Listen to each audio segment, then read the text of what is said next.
Well, ahoy wooden boat fans, and welcome back to Journey of Sailing Yacht Syrinx. My name's Rich, and behind me is Syrinx. On this episode, we are going to clean up those teak garboard strakes that Ronan and I took off on the last episode, get them ready to repair and go back on the boat. We're going to take you through the overall kind of plan and sequence of operations at a high level for repairing the bottom part of the hull. And then I'm going to do another travelogue segment like our one to Turkey, but this time we're going to a wooden boat show I was able to attend down in Los Angeles, California recently. Saw a number of really interesting boats and met some really interesting people whose work I'd admired on YouTube for a while, so that was cool. Speaking of wooden boat shows, Allison and I are going to be across the Sound at the Port Townsend Wooden Boat Festival this next weekend, for sure Saturday and possibly a bit on Sunday. Hope to see some of you there. If you happen to spot me and my beautiful wife there, say hello, and we would love to chat for a bit about wooden boats and meet some of the folks watching our videos. So a lot to do, come on along.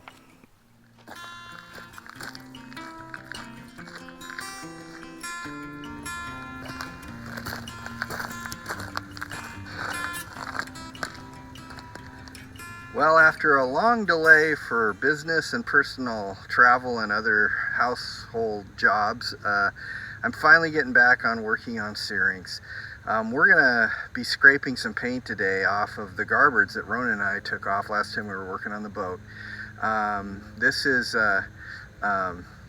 paint, his bottom paint and primer probably has bad stuff in it, so I'm putting down some cardboard to catch the chips and dust, and we'll gather those up and dispose of them so they don't get in the environment. Got a variety of paint scrapers here. We've got our conventional four-sided, four-bladed type. This is an old Red Devil that I think I got from my grandpa. This is probably the most useful on a big flat plank like this, and I'm going to show how to sharpen this in a second. Here's another same kind of one, just different brand. This is a more modern carbide scraper. They're sometimes useful for tough stuff. They're tougher to sharpen the blade on. You may want to just replace them, but they have their uses. Here's a triangular scraper, and I've got other blades that go on this too, round and different type shapes. Sometimes just a chisel on the end will help in certain hard to reach locations, so I got one of those. Likewise, a little scraper can sometimes be useful, especially if you sharpen this edge so it's got a burr on it. And then here's just a scraper that holds a straight edge razor blade. These also, for reaching in certain areas, can be useful. So we got them all here. May use any of them today. So I'm just going to use the flat scraper, start taking this off. Purpose of this is to get the boards, the garboard strakes, clean of paint, so I can put some boat soup on, just protect them until I start working on the repairs on them. And I had a spat of good weather here, so I thought I'd do that. We're still not going on the boat shed, by the way, just because of other stuff that's been going on, but that's got to get going quickly here because we're going to be into the bad weather. So I also decided to run power and water back here before we start on the boat shed, which has been slowing things down a little bit. It would just be a lot easier to do that work when we have power and water back here. So gonna get that done shortly here as well. But anyway, back to the paint scraping. This stuff's obviously not good for you. I don't have any wind blowing around here. If there was, I'd probably wear a respirator, but I'm not, because I'm not going to be kicking these chips up here, collecting the chips, and just don't put your hands in your mouth, whatever you do when you're working on this kind of thing, obviously. Well, after scraping for a bit, I did find that there are areas where the primer is adhered quite well to the planks, so I went ahead and pivoted and started using a propane torch here, just kind of go over it first real quick to let the paint bubble just a hair, and then that really makes the scraping go a lot faster.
Okay, now that we've got the paint scraped off of the planks, you might be asking what's the plan of how to go about repairing them and getting them ready to reinstall. The planks themselves are in very good shape as far as the base wood goes. There's three obvious areas we need to deal with though. These large Dutchmen where the lag bolts went into the iron floors. There's some fastener hole issues to deal with, and then there's a handful of miscellaneous little repairs as well. You know, I debated about whether or not to replace these or not, and primarily because of these large Dutchmen, and I've thought about it, and I really like the original large teak planks. I think these can be dealt with in a way that will be a permanent and very robust repair. And these planks, the broad strakes that have these repairs in them are down below the water line, where you know, if you have a slight bit of cosmetic issue of, you know, some telegraphing of the seam around the Dutchman, I don't think it's the end of the world, because you're going to be continually coating this with bottom paint over the years. So these are teak Dutchmen that were put in by Berthen.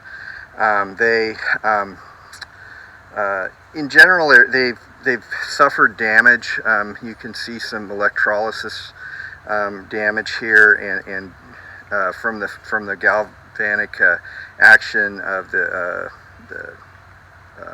galvanized fasteners corroding. So they're not in usable shape, but I have a piece of teak that happened to be in the boat that's the size I need to make all these repair Dutchmen. So I'm going to be making some of these on the table saw with a tenon jig, and so I'll have new teak repair Dutchmen. The plan is to put them back into the holes like this. These were put in place with, as far as I can tell, just orange red lead primer, and it was pretty much gone. It's amazing to me that they didn't leak. Each one also had a 1-inch bung, very thin 1/4-inch bung put in, which is essentially just like a wooden washer for the fastener, and those were pretty much gone or falling out. What my plan is to, from the back side, I'm going to router out a rectangular Dutchman, probably out of marine ply is what I'm thinking, and probably soaked in penetrating epoxy. Screw those in from the back, and that'll give me a good back side at the bottom here. Then this goes back into the hole. I'm going to bed it in something pretty robust. I'm still doing some research on that. I'm thinking, my front running thought is 5200, 3M 5200 poly seal. I might, you know, there's some other ideas, an epoxy with maybe a filler in the epoxy, or polyurethane, or, you know, an option would be bedding compound. But I like something, the idea of having it bonded in. I'll redo the screws. Of course, I'll have 4 screws, bedding compound or glue. I think that's going to make a super strong repair, and then you're basically fastening into all new solid wood with new holes, new bung on top. Should be bulletproof. Life of the boat, 100-year type repair. Okay, next on to the fastener holes. The fasteners, these planks have been refastened several times. A lot of the holes only have a single fastener hole through them, but a number of them have 2 or even in some cases 3 fastener holes in the same bung going off at different angles. Those all need to be repaired, probably with bonding in a dowel into the unused holes with a robust type of a glue, a polyurethane or a epoxy. I'm gonna take the 3/4-inch bungs and probably knock them out to 7/8, so I have nice clean holes, nice clean wood to bond to. There's a bunch of extra holes that were put in with 1/2-inch bungs. I'm gonna just not use those. I'm gonna try to go back to the original fastener pattern. So in a number of areas I'll be putting in a dowel and a bung and no screw. on the back side of the keel and the frames where it goes in, I'm going to fix those holes as well, probably with a bonded in dowels of teak, in order to give solid purchase for the screws that are going in. And I'm going to go up in size in screws, probably from the 16s to 18s, or possibly 20s. So I've got a nice big tight fitting screw in the hole. The last thing, there's a couple of repairs. There's a couple areas on the edges where I've got a little minor cracking. There's 2 knots in both these boards. There's only 2 knots, and they're small. They didn't even bother to repair them when they built the boat. They just painted over them. I'll probably put a bung in those places, but really not much repairs to the acreage on the planks. Just these Dutchman holes and a couple of little miscellaneous spots. Of course, the edges will get cleaned up. I'll probably make sure I've got nice even caulking bevels. And then these are going to get, for the near term, I'm going to put boat soup on everything. Of course, when we get ready to put them in, I'll be putting in probably some kind of a shellac, followed by a bedding compound and primer, etc. Normal things you would do on a boat like this. Hey, this is pretty interesting. Many of you might have heard that you put tar into the bilge to in certain areas to go in between the planks and fill up any little gaps that might leak water.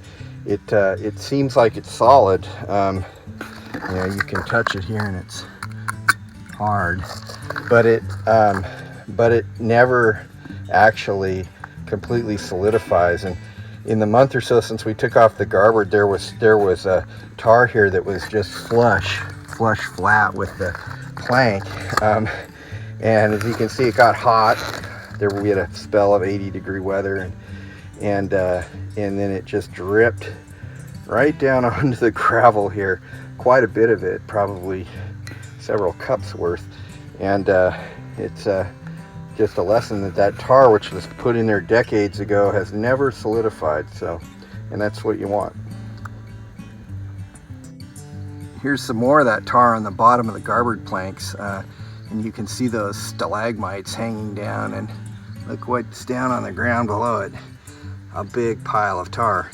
So that stuff just dripped off when it got hot out one day. Got to get it cleaned up. Hey, I also want to say a word about kind of where we're going with the general work on the boat. I'm still working out the exact sequence of events, and all of this is going to occur pretty much after we get the boat shed up, which I know I've been saying for like the last 3 episodes. We're about to start on the boat shed. Ronan's finally out of school here now for summer break. Congratulate the guy. Got an A- in a business calculus class that for a kid who said he's not good at math, I'm pretty proud of him. Anyway, he's going to be able to help me for the next 3 weeks. I'm only traveling a couple days during that time, so we might be able to put a big dent in getting the boat shed put up. But once that's done, the idea is kind of work my way up. So I do want to first scrape the keel and get some oil on it, and then probably remove the deadwoods, jack the boat off of the lead keel, clean it all up, rebed it, drop it back down.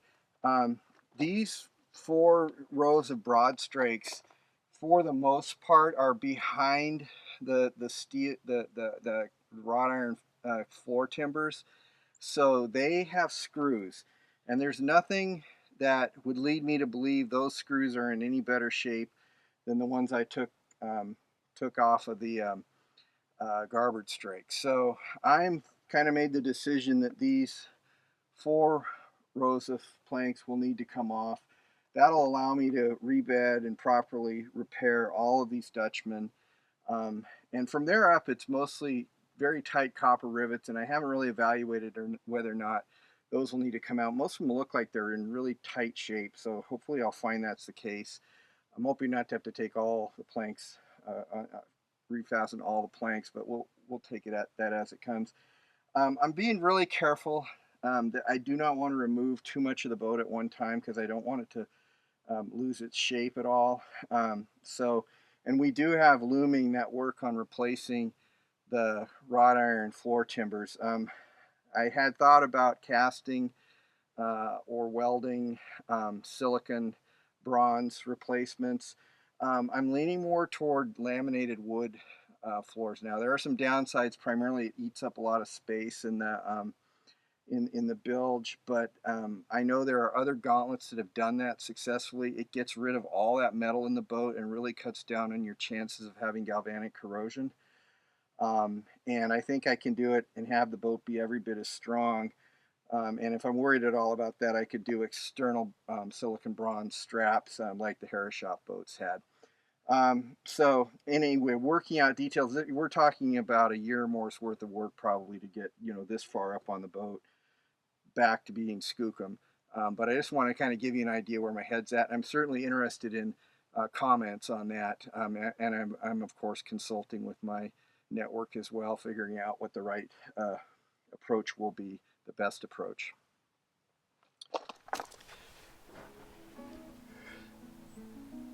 Hey, as our viewers might remember on episode 2 when we were making the deal to buy Syrinx, I had to make a bargain with Allison that for every big boat job I would do a couple jobs on the house, and this is one of those jobs. Just thought I'd give you guys a glance at it.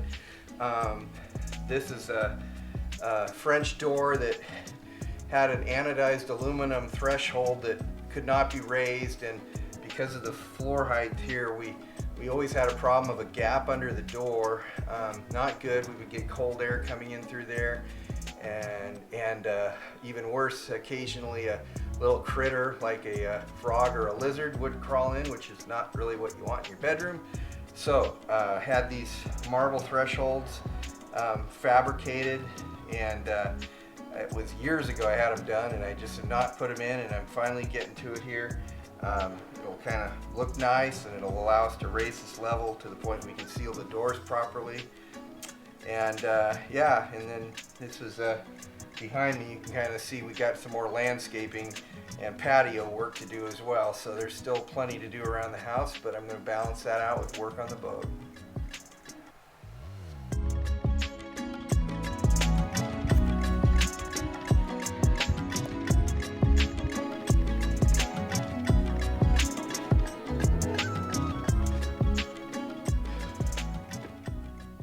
Well, I'm out here for a second weekend of non-boat woodworking and house projects. Another marble threshold to put on. This one's on our front door. Required me to kind of do some trim and rounding off of trim pieces on the lower part of the door where it meets the threshold. I'm using the opportunity here to also give a light sanding and another coat of varnish to our trim around our front door, and I am going to try out a product, La Tonkinois, which came highly recommended on several boat building channels that I've watched. I think its main application is for interior areas. It retains some flexibility, so if the wood's moving at all, you don't get cracking of the varnish. I've heard it doesn't weather quite as well as maybe certain other varnishes, so I'm not sure about using it on the exterior. This application is under quite a broad eave, so it doesn't get direct weather or a lot of direct sunlight. So I think it's a good application, and I put a little bit on, and it applies really nicely. We'll see how it does, and try it out and see if it's something we want to use on Syrinx. Hey, regarding this non-boat building content, woodworking, home woodworking, kind of high-end trim carpentry type stuff. If this is of interest, let me know in the comments, and I may include some segments because I am balancing work on Syrinx versus finishing our house, and I might as well film some of that while I'm at it if it's of interest. I don't know of another channel that's got high-end craftsman style woodworking being done. So if it's of interest, let me know in the comments.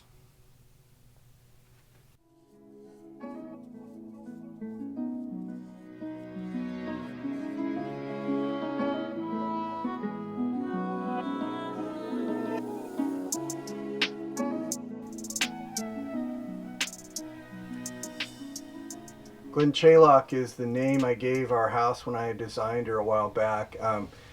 I'm Scottish, have a lot of Scottish background, like 98% genetically, and it's a Scottish in nature. The words Glen is Green Valley and Chaylock is hearth, so we have a big hearth on the edge of our Green Valley, and so that's where the name Glen Chaylock came from. Well, I'm gluing the marble in place with epoxy resin mixed with glass microspheres and some cotton flock for filler. I want to make it about like peanut butter, basically. One of the things I got here is a little bowl of water, because when you mix large amount of epoxy up in a container like this, it can sometimes exotherm, which is just means it sets itself off in a sometimes violent reaction, and so you want to keep it cool. Even the heat of your hands can set it off, so I put it in water just to be extra safe until I get it spread out.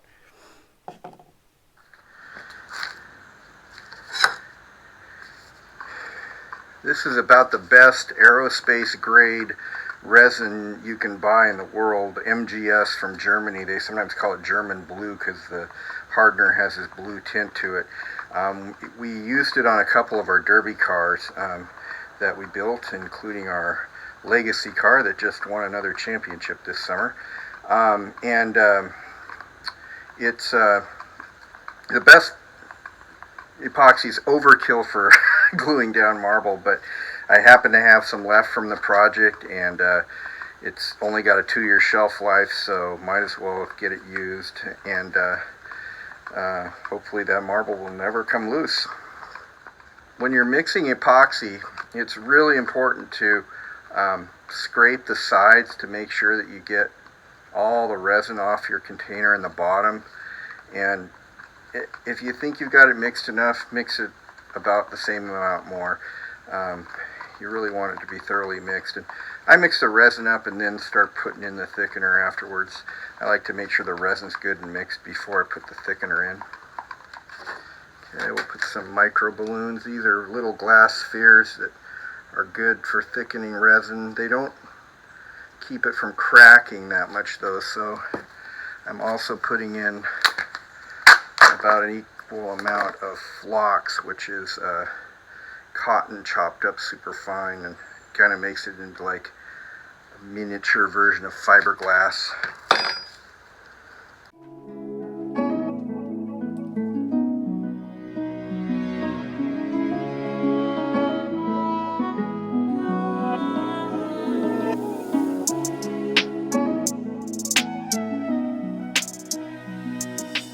So here's the final result of that little project. New marble threshold for the front door of our home. A project long time in coming. I'm glad to have that done.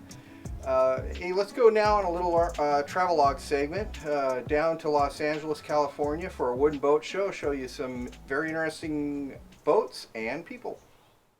I was on business travel to Los Angeles recently and was able to extend my trip a day and attend the Newport Beach Wooden Boat Festival hosted by the kind folks at the Balboa Yacht Club.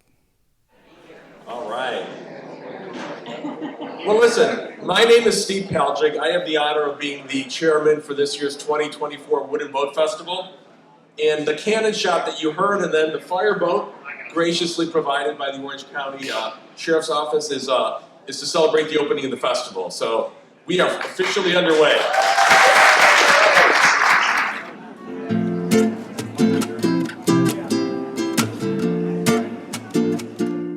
The festival had a variety of boats, both on land and floating, powers, sail, quite a mix from all up and down the West Coast. Really wonderful people. Visited a few of the boats, and in addition there were a number of vendors and craftsmen who had displays, food to eat, music. It was just a lot of fun. One of the highlights of the show was a very faithful reproduction of the schooner America, which was the first American yacht to travel to England and win the 100 Guinea Cup, which is now been renamed in her honor the America's Cup. The race was held around the Isle of Wight, which happens to be Syrinx's old stomping grounds. The Northwest School of Boats from Washington State was well represented. I also got to meet Wayne Edel from the Maritime Preservation Trust. His videos on wood boat restoration are outstanding. Yeah, you bet.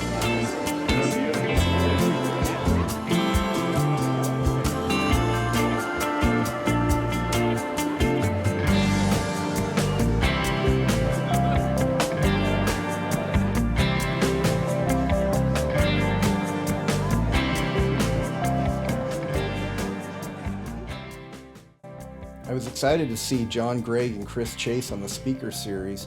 They were instrumental to restoring the Western Flyer, the famous fishing boat that John Steinbeck wrote the log from the Sea of Cortez about. This book was instrumental in starting the environmental movement. Thanks, Peter. Thanks for coming. I should probably mention that Peter was a real friend. He would have done an intervention all those years ago and left the boat in the mud probably. But it's been a fun journey since then. I'll show you a video in a couple minutes that explains it better than I can probably. But towed to Port Townsend to be scrapped forever. It sat out on dry land out behind the shipyard for quite a while there, maybe 18 months, 24 months, until John was introduced to the boat. He could certainly tell you the story about how he was introduced to the boat. Again, he had been searching for it all his life, but he was reintroduced to the boat. I'll say thank you to John for saying that I was the one that did the work, but there were many, hundreds of men and women that worked on this project and brought their passion to this project that made it really happen. So getting to hear John Gregg and Chris Chase describe their role in restoring the Western Flyer was a real highlight of the boat show for me. Chatting with Chris after the event, it turns out that he was aware of Syrinx and had actually spent some time on her with one of the previous owners. So he was very encouraging, and it was great to talk to him, and I left inspired to come back and do some more work. So hopefully it won't be quite as long till our next video. I won't have 5 weeks of travel to contend with, and we can kind of get going on the boat shed. I think will probably be the next big thing we're doing, or the repairs to the garboard planks. We'll see which comes first.